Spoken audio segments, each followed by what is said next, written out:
సంఖ్యాకాండము 34వ అధ్యాయము.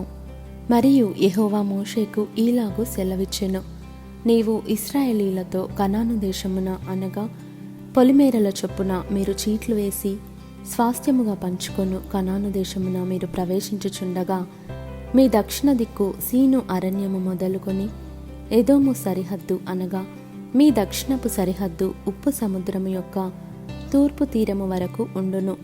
మీ సరిహద్దు దక్షిణము మొదలుకొని అక్రబ్బీము కనమ యొద్ద తిరిగి సీను వరకు వ్యాపించును. అది దక్షిణము నుండి కాదేషు బర్నేయ వరకు వ్యాపించి అక్కడ నుండి హసరద్దారు వరకు పోయి అక్కడ నుండి అస్మోను వరకు సాగును. అస్మోను నుండి ఐగుప్తు నది వరకు సరిహద్దు తిరిగి సముద్రము వరకు వ్యాపించును. పడమటి సరిహద్దు ఏదనగా మహాసముద్రము, అదే మీకు పడమటి సరిహద్దుగా నుండును. మీ ఉత్తరపు సరిహద్దును మహాసముద్రము యొద్ద నుండి హోరు కొండ వరకు ఏర్పరచుకొనవలెను. హోరు కొండ యొద్ద నుండి హమాతునకు పోవు మార్గము వరకు ఏర్పరచుకొనవలెను. ఆ సరిహద్దు సెదాదు వరకు వ్యాపించును. అక్కడ నుండి సరిహద్దు జిప్రోను వరకు వ్యాపించును. దాని చివర హసరేనాను నొద్ద ఉండును. అది మీకు ఉత్తరపు సరిహద్దు. తూర్పు సరిహద్దు హసరేనాను నుండి షెపాము వరకు మీరు ఏర్పరచుకొనవలెను. షెపాము నుండి సరిహద్దు అయీనుకు తూర్పున రిబ్లా వరకు నుండును. ఆ సరిహద్దు దిగి తూర్పున కిన్నెరెతు సముద్రము నొడ్డును తగిలియుండును. ఆ సరిహద్దు యోర్దాను నది వరకు దిగి ఉప్పు సముద్రము దనుక వ్యాపించును.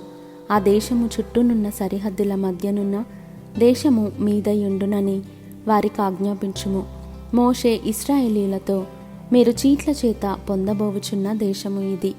యెహోవా 9 గోత్రములకును అర్ధగోత్రమునకును దీనినియ్యవలెనని ఆజ్ఞాపించెను. ఏలయనగా తమ తమ పితరుల కుటుంబముల ప్రకారము రూబెనీయులను గాదీయులను తమ తమ స్వాస్థ్యముల నొందిరి. మనష్షే అర్ధగోత్రపు వారు తమ స్వాస్థ్యము నొందిరి. ఆ 2 గోత్రపు వారును అర్ధగోత్రపు వారును సూర్యోదయ దిక్కున అనగా తూర్పు దిక్కున యెరికో యొద్ద యోర్దాను ఇవతల తమ తమ స్వాస్థ్యములను పొందిరని చెప్పెను. మరియు యెహోవా మోషేకు ఈలాగు సెలవిచ్చెను, ఆ దేశమును మీకు స్వాస్థ్యముగా పంచిపెట్టవలసిన వారెవరనగా యాజకుడైన ఎలియాజరును నూను కుమారుడైన యెహోషువాయు. మరియు ఆ దేశమును మీకు స్వాస్థ్యముగా పంచిపెట్టుటకు ప్రతి గోత్రములో ఒక్కొక్క ప్రధానుని ఏర్పరచుకొనవలెను.